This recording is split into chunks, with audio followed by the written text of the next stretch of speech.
देशच्या म्हणजे जे शेतकऱ्यांना सोयाबीनच्या भावामुळे जे नुकसान झालं होतं यासाठी सरकारनं लोकसभेत फटका बसला शेतकऱ्यांच्या रोषाचा।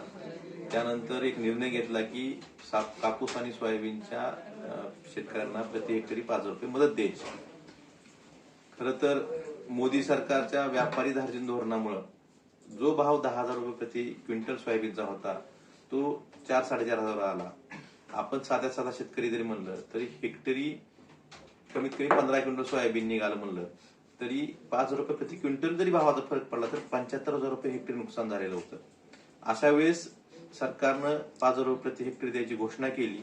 हीच खरी तर मूळ शेतकऱ्यांची चेष्टा होती। आणि अशा वेळेस त्यांनी ज्या काल 2 दिवसापासून प्रत्येक गावोगावी याद्या लावल्यात त्यात त्यांनी ज्यांनी पीक पाहणी केली होती अशा शेतकऱ्यांच्या याद्या लावल्या गेलेल्या आहेत। त्यामुळे बरेच शेतकरी ज्या शेतकऱ्यांनी पीक पाहणी केली होती तरी त्यांची पीक पाहणी झाली नाही। बऱ्याच शेतकऱ्यांच्या सातबाऱ्यावर सोयाबीनचा पेरा आहे परंतु पीक पाहणीमध्ये नोंद नाही। तसेच हे असे लाखो शेतकरी या मदतीपासून वंचित राहणार आहेत। एकतर तुम्ही तुटपुंजी मदत देऊन शेतकऱ्यांची चेष्टा करताय, ह्यात अटी निकष अशा वेगवेगळ्या प्रकारे लावून शेतकऱ्यांची हेळसांड करताय।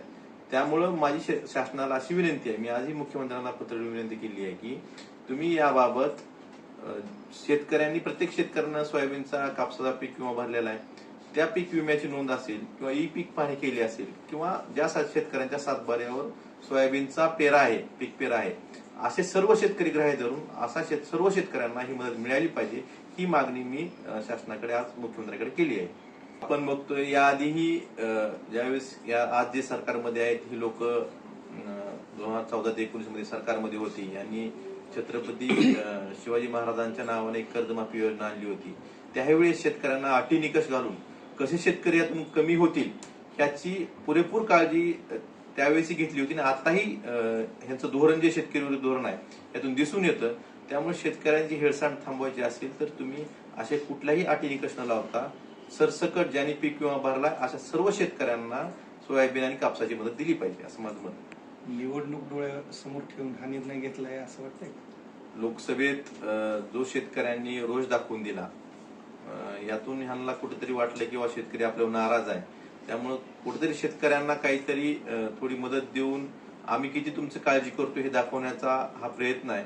परंतु ही मदत ही अत्यंत तुटपुंजी आहे, पण ती देताना सुद्धा अटी निकष लावून शेतकऱ्यांची ही खरंच हेळसांड करतायत। त्यामुळे हे सरकार हे शेतकरी विरोधी आहे हे परत एकदा सिद्ध झालेलं आहे। काल ह्या मागच्या 2 दिवसात ज्यावेळेस ह्या याद्या बाहेर आल्या हे आकडे बाहेर आले त्यामुळे वारंवार प्रत्येक गावातून शेतकऱ्यांचे फोन येतात, आम्हाला निरोप येतात की आमची नावं आमचं सोयाबीन असतानाही आम्ही पीक विमा भरला असतानाही आमच्या पीक पेऱ्यावर नोंद असतानाही फक्त पीक पाहणी केली नाही किंवा काही शेतकऱ्यांनी पीक पाहणी केली तरी त्याची नोंद झालेली नाही।